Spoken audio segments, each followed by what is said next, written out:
말씀의 식탁 하루 한 장 출애굽기 묵상 출애굽기 제14장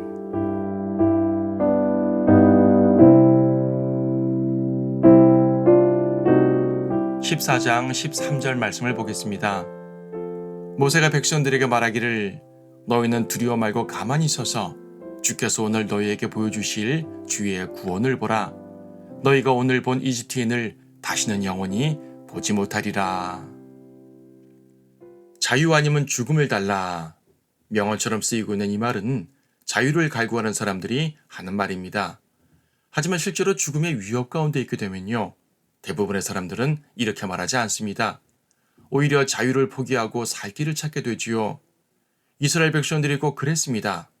홍해 앞에선 이스라엘은 우리가 광야에서 죽는 것보다 이집트인을 섬기는 것이 더 나았겠노라 라고 말합니다. 하나님께서는 완전한 자유를 주시고자 하는데 그 자유의 대가가 불편함과 고통과 심지어 죽음일 수도 있다는 것을 보게 되니 마음이 흔들리는 것입니다. 이것이 대부분의 사람들의 마음입니다. 홍해 사건은 하나님의 완벽하신 계획이었습니다. 앞장에서도 보았듯이 이스라엘은 편안한 북쪽 길로 올라갈 수도 있었습니다. 하지만 하나님께서는 광야 길을 향하도록 인도하십니다. 여기 2절에서도 돌아서 홍해 바닷가 쪽으로 가라고 명령하시는 것을 봅니다. 그러니까 그들의 방향을 의도적으로 트신 겁니다.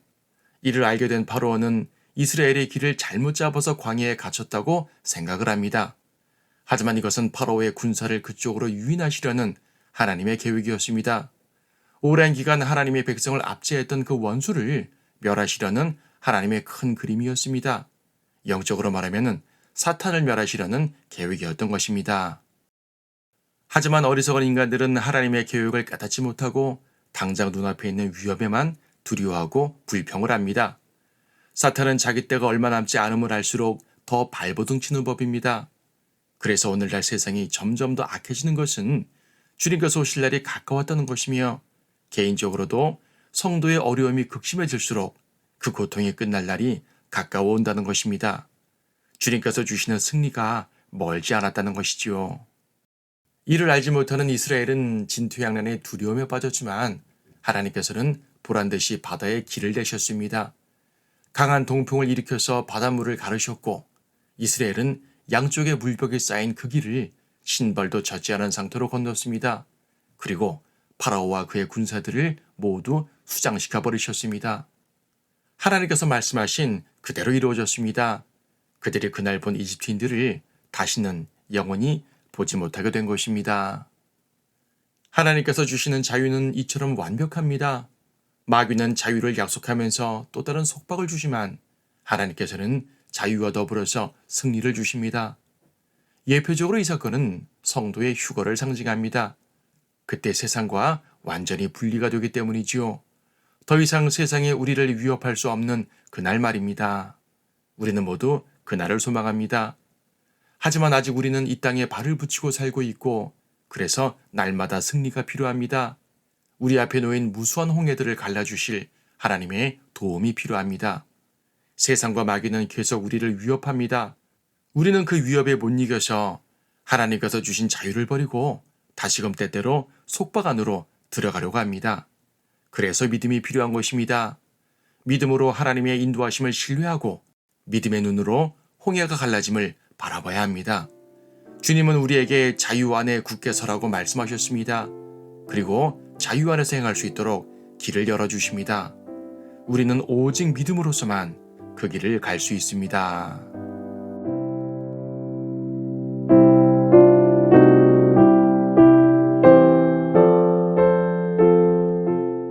출애굽기 14장. 주께서 모세에게 일러 말씀하시기를 이스라엘 자손들에게 말하여 그들로 돌아서 바알스폰 맞은편 믹돌과 바다 사이 피아히롯 앞에 진을 치게 하라. 너희는 피아히롯 앞에서 바닷가에 진을 칠지니라. 이는 파라오가 이스라엘 자손에 대하여 말하기를 그들이 그 땅에서 혼란에 빠져 광야에 갇혔도다 할 것임이라. 내가 파라오의 마음을 완악하게 하리니 그가 그들의 뒤를 쫓으리라. 그리하여 내가 파라오와 그의 모든 군대 위에서 영예를 얻으리니 이집트인들로 내가 주인 줄 알게 하리라 하시니 그들이 그렇게 행하더라.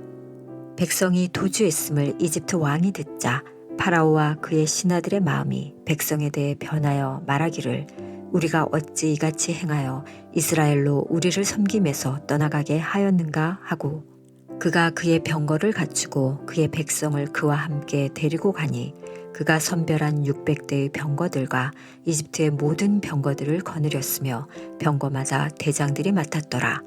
주께서 이집트 왕 파라오의 마음을 완악하게 하심으로 그가 이스라엘 자손들을 뒤쫓으나 이스라엘 자손들이 의기양양하게 나갔더라. 그러나 이집트인들이 그들을 뒤쫓으니 곧 모든 말들과 파라오의 병거들과 그의 기병들과 그의 군대라 바알스폰 맞은편 피아히롯곁 바닷가에 진을 치고 있는 그들에게 다다르니라. 파라오가 가까이 다가올 때 이스라엘 자손들이 눈을 드니 보라 이집트인들이 그들에게로 진군해 오는지라. 이스라엘 자손들이 심히 두려워하며 주께 부르짖었더라. 그들이 모세에게 말하기를 이집트에 무덤이 없어서 내가 우리를 이끌어내어 광야에서 죽게 하느냐. 어찌하여 내가 우리를 이집트에서 데리고 나와서 우리에게 이같이 행하느냐. 우리가 이집트에서 너에게 한 말이 이것이 아니냐. 말하기를 우리를 내버려 두라. 우리가 이집트인을 섬기리라 하지 않았느냐. 우리가 광야에서 죽는 것보다 이집트인을 섬기는 것이 더 나았겠노라 하더라. 모세가 백성들에게 말하기를 너희는 두려워 말고 가만히 서서 주께서 오늘 너희에게 보여주실 주의 구원을 보라. 너희가 오늘 본 이집트인을 다시는 영원히 보지 못하리라. 주께서 너희를 위하여 싸우시리니 너희는 가만히 있을지니라 하더라. 주께서 모세에게 말씀하시기를 너는 어찌하여 내게 부르짖느냐. 이스라엘 자손들에게 말하여 앞으로 나아가게 하고 너는 내 막대기를 들어 내 손을 바다 위로 뻗쳐서 그것을 가르라. 그리하면 이스라엘 자손들이 바다 가운데를 통과해서 마른 땅 위를 가리라. 내가 보라 내가 이집트인들의 마음을 완악하게 하리라. 그러면 그들이 백성들을 따라가리니 내가 파라오와 그의 모든 군대와 그의 병거들과 그의 기병들 위에서 영예를 얻으리라.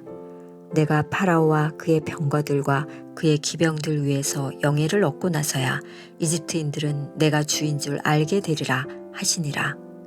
이스라엘의 진영 앞에 가던 하나님의 천사가 움직여 그들 뒤로 오니 구름 기둥도 그들 앞에서 옮겨 그들 뒤에 서고 그것이 이집트 진영과 이스라엘 진영 사이에 이르러 그들에게는 구름과 어두움이 되었으나 이쪽에는 밤에도 빛을 주므로 밤새도록 저쪽에서 이쪽으로 접근하지 못하더라. 모세가 바다 위로 그의 손을 뻗쳤더니 주께서 밤새도록 강한 동풍으로 바다를 뒤로 물러가게 하시어 바다로 마른 땅이 되게 하시니 물이 갈라졌더라. 이스라엘 자손들은 바다 한가운데를 통과하여 마른 땅 위로 갔는데 물이 그들에게 오른쪽과 왼쪽에서 벽이 되었더라.